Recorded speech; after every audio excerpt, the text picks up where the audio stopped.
सभी सनातनियों को जय श्री राम।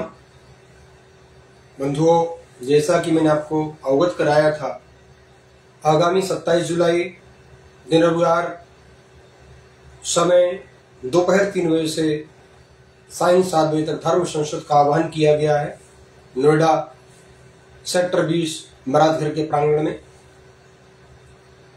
बंधुओं, अब समय नजदीक आ गया है, तो आप सभी लोगों से आग्रह है कि जो लोग पहुंच सकते हैं वो जरूर पहुंचे 27 तारीख को। मैं बार बार आग्रह कर रहा हूं, जो दूर दराज बैठे वो नहीं पहुंच सकते, वो फेसबुक के माध्यम से, यूट्यूब के माध्यम से लाइव प्रसारण देखेंगे। क्योंकि ये धर्म संसद बुलाई क्यों गई है, मैंने पहले आपको अवगत करा चुका हूं इस विषय में। इन 5 बिंदुओं पर धर्म संसद बुलाई है मैंने। पहला है मेरा बिंदु, फिल्म उद्योग पर कठोर कानून बने, लागू हो। दूसरा है जनसंख्या नियंत्रण कानून लागू हो। तीसरा है समान नागरिक संहिता यूसीसी लागू हो। चौथा है हमारी जो गाय है, पूजनीय गाय माता है, उसको राष्ट्रमाता घोषित किया जाए। अंतिम हिंदू राष्ट्रीय घोषणा हो। इन विषयों पर धर्म संसद बुलाई गई है।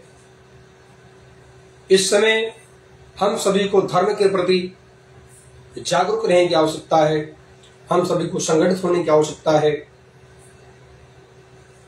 हमारे भगवान भी धरा पर आए तो धर्म की रक्षा के लिए आए। आदरणीय गोस्वामी जी ने उल्लेख किया है कि जब जब होए धर्म के हानि, बाढ़ असुर धम्मानी, तब तब प्रभुधर विविध शरीरा, हारहि कृपा ने सज्जन पीरा। राम जी का आगमन हुआ तो धर्म की रक्षा के लिए हुआ। इसलिए वाल्मीकि रामायण में कहा गया, रामो विग्रहवान धर्म, राम जी मूर्तिवान धर्म है। और भगवान कृष्ण भी कहते हैं, यदा यदा धर्मस्य ग्लानिर्भवतो भारतो, जब जब धर्म की हानि होती तब तक मैं अवतार लेकर आता हूं। बंधुओं, हमारे जितने भी अवतार हैं उन सब का प्रयोजन क्या था? धर्म की रक्षा, धर्म का उत्थान। महाराज युधिष्ठिर ने भी कहा, धर्मो रक्षति रक्षकः, जो धर्म की रक्षा करता है धर्म उसकी रक्षा करता है। इसलिए इस धर्म संसद से जुड़े सभी सनातनी बंधुओं से निवेदन है, आप भी जुड़े, औरों को भी जोड़ें। अभी आप पिछले दिनों से देख रहे हैं, एक छांगुर ने कितना लंबा नेटवर्क बिछा रखा है। लगभग अनेकों स्टेट में, अनेकों जिलों में इसका नेटवर्क है। कई हजार हिंदू लड़कियों को जिसने बर्बाद करवा दिया, कई हजार लोगों का जिसने धर्मांतरण करा दिया। इतना लंबा नेटवर्क, इतनी मोटी फंडिंग उनके पास आ रही है, और फिर भी हम लोग देखते हुए भी जागृत नहीं हो पा रहे हैं। हम जान रहे हैं कि क्या हो रहा, फिर भी हम लोग जागृत नहीं हो पा रहे हैं। फिर भी हिंदू जाग नहीं रहा है। आज इजराइल अपने अस्तित्व की लड़ाई लड़ रहा है, चारों तरफ से घिरा हुआ दुश्मनों से अपने अस्तित्व की लड़ाई में लड़ रहा है इजराइल, लेकिन हम फिर भी नहीं जाग रहे।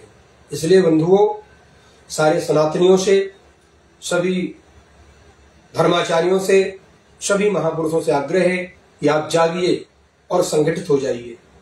यदि नहीं जागे तो भागने का मौका भी नहीं मिलेगा। शास्त्र कहता है, धर्म बचेगा तो राष्ट्र बचेगा। इसलिए धर्म को बचाओ, क्योंकि धर्म बच जाएगा तो राष्ट्र बच जाएगा। और सभी फेसबुक आईडी जुड़े जितने भी लोग हैं, आप लोगों से भी एक आग्रह है कि आप लोग शेयर नहीं कर पा रहे हैं।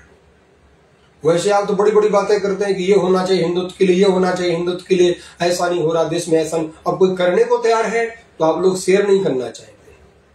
आप दिन भर फोन चलाते हैं, लेकिन आप से कहा जाए कि ये वीडियो शेयर करो राष्ट्र के लिए, धर्म के लिए। आप बातें करते हो धर्म की, बातें करते हो नेतागिरी की, बातें करते हो राष्ट्र की, और कर कुछ नहीं पा रहे हो, न कुछ कर पाओगे। ये कम से कम शेयर तो करो, इसको आगे तो बढ़ाओ, ताकि बात हमारी दूर तक पहुंचे। और ये बात हम धर्म संसद के माध्यम से पार्लियामेंट तक पहुंचाना चाहते हैं, क्योंकि कानून तो वहीं से बनेगा। इसलिए धर्म संसद बुलाई गई है। तो आप सभी से निवेदन है, आप सभी से आग्रह है, जो पहुंच सकते पहुंचे, जो नहीं पहुंच पाएंगे वो अपना लाइव प्रसारण देखेंगे, लेकिन शेयर जरूर करें, आगे जरूर बढ़ाएं। बहुत लोग शायद ये मानसिकता, हम जुड़े तो हैं महाराज जी से, 7,000 के आसपास लोग जुड़े मेरे पास फेसबुक में, लेकिन बहुत से लोग बस बैठे हैं, खाली देख लेते हैं, ना लाइक करते हैं, ना शेयर करते हैं। शायद उनके मन में कि हमने शेयर कर दो महाराज जी का नाम बड़ा हो जाएगा। ओछी मानसिकता का त्यागिए। यदि इस तरह ओछी मानसिकता लेकर आप जिएंगे तो आप कुछ नहीं कर पाएंगे हिंदुत्व के लिए, आप कुछ नहीं कर पाएंगे राष्ट्र के लिए। आप खाली अपने गांव में, गली में, चौबारे में बैठ करके लंबी लंबी बातें फेंकते रहेंगे। करने की बारी आएगी तो आप दुम दबाकर घुस जाओगे। इसलिए अब करने का समय है। अपनी उंगली चलाओ, देश के लिए, राष्ट्र के लिए, धर्म के लिए। लोगों को जोड़ो, लोगों से इस विषय में आग्रह करो कि आप जुड़िए। अधिक से संख्या में लोग धर्म संसद से जुड़े, इसका प्रसारण देखें, औरों को दिखाएं, ताकि ये जो हमने सभा बुलाई है, इस सभा के माध्यम से बात हमारी भारत सरकार तक पहुंचे और भारत सरकार से हम जो मांग कर रहे हैं 5 बिंदुओं की, इस पर भारत सरकार विचार करे और कठोर कानून बने, ताकि हमारा सनातन मजबूत हो। और सनातन मजबूत होगा तो हमारा राष्ट्र मजबूत होगा। धर्मो रक्षति रक्षता। इन्हीं शब्दों के साथ आप सभी को जय श्री राम।